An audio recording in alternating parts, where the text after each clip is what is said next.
Irma. Ini saya tanya dulu nih, saya konfirmasi dulu. Irma ini muslim atau bagaimana? Saya muslim Bang Edis, tapi saya Cantik-cantik ngefans kok sama muslim. Sayang sekali. Irma, kenapa sih kamu kok muslim? Kenapa? Ya karena saya muslim. Tuh kan, karena muslim. Irma, kamu setuju nggak dengan statement saya ini? Alasan kamu masih Islam adalah karena kamu tidak mengerti ajaran agama Islam. Seandainya kamu mengerti ajaran agama Islam, maka besok pagi kamu bangun tidak percaya lagi dengan agama Islam. Ya ajarin dong Bang Edis. Baik. Apa yang mau kamu bahas? Kalau tema ini terlalu berat, nggak cocok sama kamu tema ini. Apa kira-kira? Saya nggak bisa ini Bang Edis, nggak mau debat. Nggak mau debat. Terus ngapain kalau nggak mau debat? Saya mau mengucapkan terima kasih sama Bang Edis. Nah Bang Edis tuh tiap hari menghibur saya. Menghibur. Tapi kan kamu muslim, gimana? Tapi walaupun kamu muslim suka acara saya ya? Lucu ya? Ya. Apa contohnya? Contoh spesifiknya? Iya, saya tuh kalau Bang Edis tuh kalau nanya sama orang Islam tuh kalau belum dijawab iya tuh masih terus aja ditanyain. Contohnya misalnya. Misalnya nih ya, bener nggak Nabi Muhammad itu Rob? Itu tuh saya dengar dari tahun 2024. Ya karena muslim-muslim sampai sekarang belum konsili, belum mufakat Muhammad Rob atau bukan. Satu bilang Rob, yang satu bilang bukan. Yusufi bilang Rob juga, tapi sekarang bukan. Kenapa ditanya terus? Karena sampai sekarang umat muslim belum sepakat Muhammad itu Rob atau tidak. Gitu. Kalau seandainya sudah sepakat ya ngapain ditanya lagi? Begitu. Iya. Tapi ngomong-ngomong nih Irma nih. Saya lihat banyak muslim-muslim tuh kan pakai jilbab. Kamu kok nggak pakai jilbab disebabkan apa? Saya tidak pakai berhijab. Kalau saya di rumah, ya maksudnya saya berhijab, tapi saya menyesuaikan kayak tempat. Saya belum memahami agama banget. Ya kayak apa ya? Saya masih kadang terbuka ya, kadang tertutup gitu. Sekarang begini, dari mana logikanya kalau rambut perempuan tuh aurat? Kalau logika ya, kalau logika sebenarnya nggak tahu ya, saya cuma ngikutin aja. Jadi makanya saya bilang tadi alasan kamu masih Islam karena nggak ngerti ajaran agama Islam. Alasan kamu masih Islam tuh karena itu. Coba kamu mengerti agama Islam. Karena begini, saya itu termasuk pemerhati ya. Dulu zaman, saya nggak tahu kamu kelahiran tahun berapa. Kamu kelahiran tahun berapa? 97 Bang Edis. 97, baik. Dulu ya, tahun-tahun segitu, itu orang-orang itu perempuan muslim bisa dihitung dengan jari yang pakai jilbab. Bahkan zaman saya sekolah, itu orang pakai jilbab itu malah dipertanyakan, kupingmu besar sebelah ya? Masih ingat saya.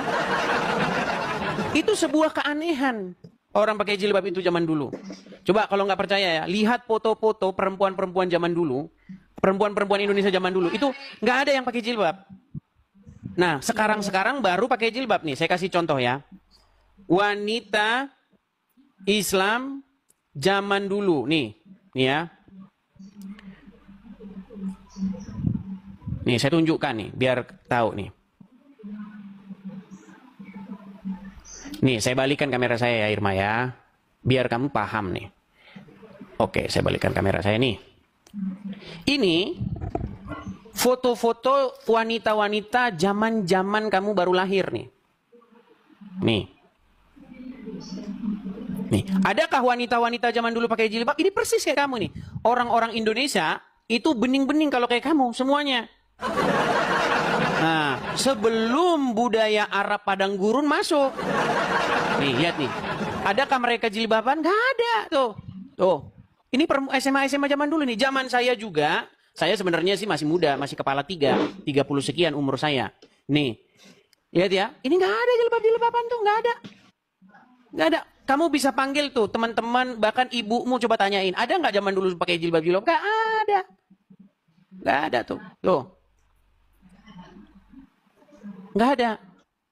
Nah, sekarang baru orang pakai jilbab. Katanya kalau rambutnya dilihat orang dihukum 70 tahun di neraka. Biar jilbabnya laku. Bentar, saya balik lagi kamera saya. Jadi, Zaman dulu orang nggak pakai jilbab, tiba-tiba sekarang pakai jilbab. Yang menjadi pertanyaan sekarang begini, apakah zaman dulu Al-Quran belum ada? Apakah tahun-tahun segitu orang nggak ngerti Al-Quran? Tiba-tiba sekarang orang ngerti agama Islam? Gitu. Dan coba nih, saya mau tanya dari hati nuranimu yang paling dalam nih, Irma. Menurut kamu, rambut itu aurat bukan? Kalau di Islam iya, rambut itu aurat. Rambut itu aurat. Sekarang yang boleh melihat aurat siapa? Ya kayak keluarga di rumah aja. Berarti aurat boleh dilihat keluarga? Kayak apa ya? Kalau di Islam Coba itu tenang, kayak tenang dulu Irma, dibilangnya, tenang ya, pelan ya. Gini Irma.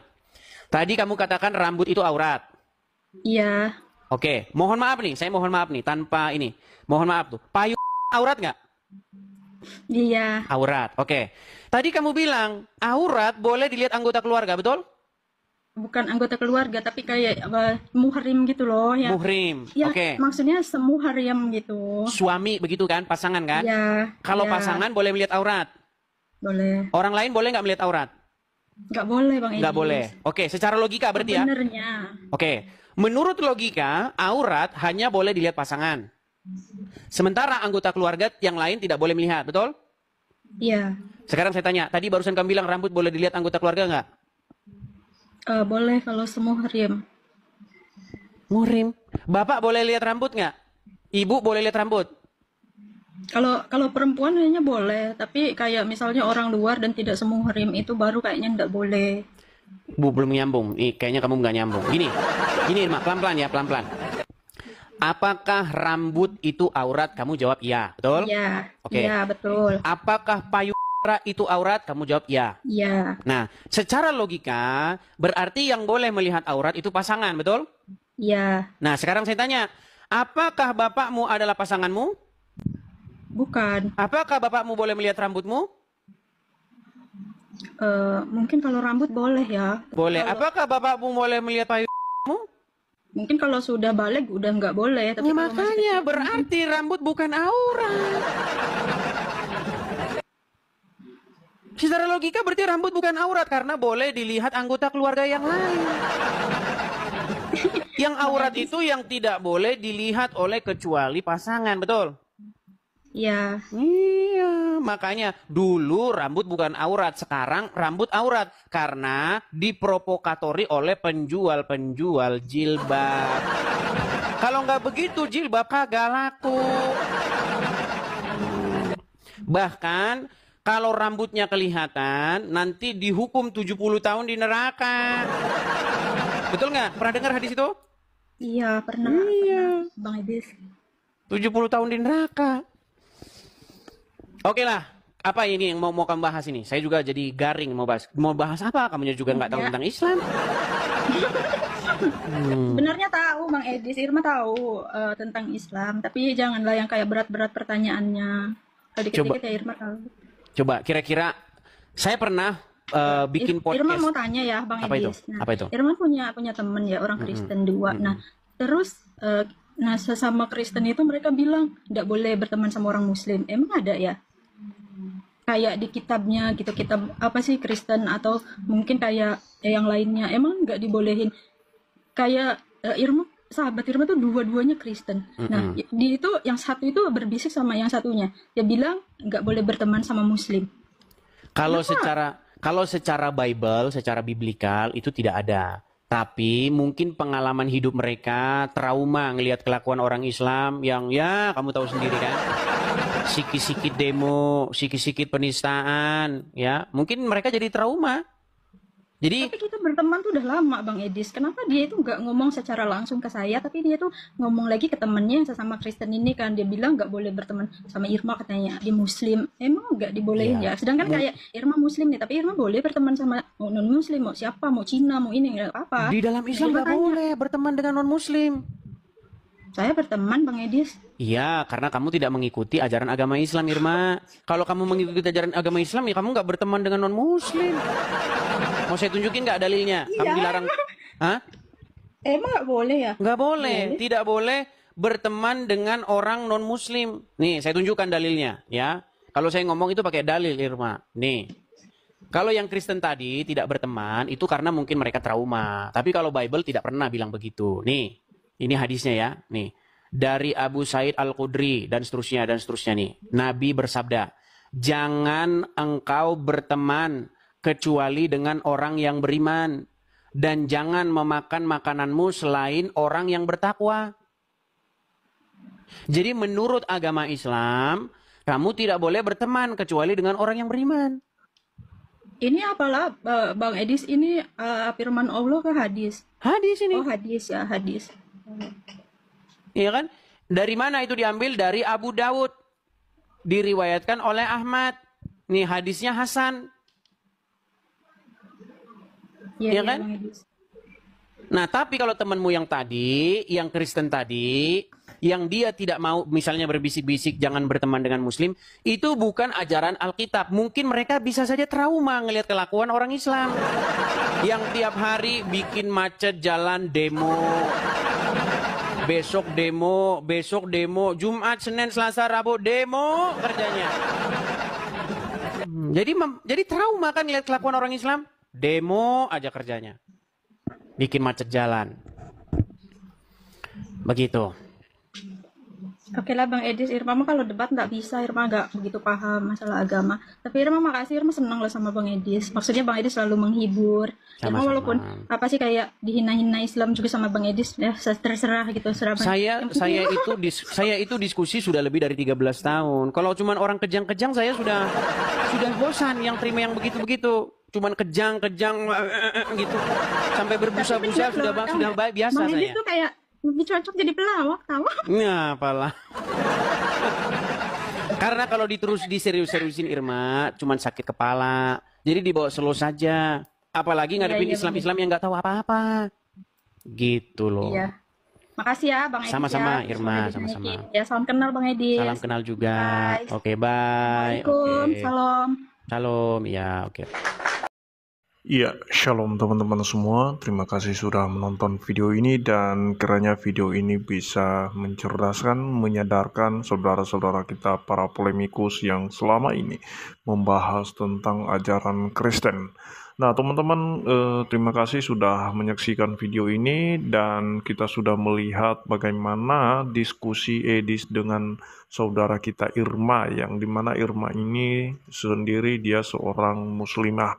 Nah, teman-teman, sekalipun dia seorang muslimah, teman-teman, tetapi dia sangat luar biasa terbuka pikirannya dan tidak terlalu fanatik. Kenapa, teman-teman? Kita sudah melihat tadi dari penampilannya saja sudah tidak mengenakan jilbab ya atau penudung kepala.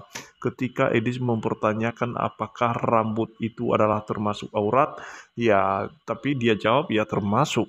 Nah, seharusnya definisi aurat itu adalah sesuatu anggota tubuh atau bagian tubuh yang seharusnya tidak bisa dilihat oleh orang lain, yang sangat mungkin sensitif untuk dilihat, teman-teman ya. Jadi artinya aurat itu tidak ada hubungannya dengan rambut sebenarnya, karena rambut itu siapapun bisa melihatnya, baik anggota keluarganya, saudara terdekatnya, sahabatnya, bahkan orang lain sekalipun itu tidak pernah bermasalah ketika melihat rambut seorang perempuan dan tidak menimbulkan hawa nafsu sama sekali, teman-temannya.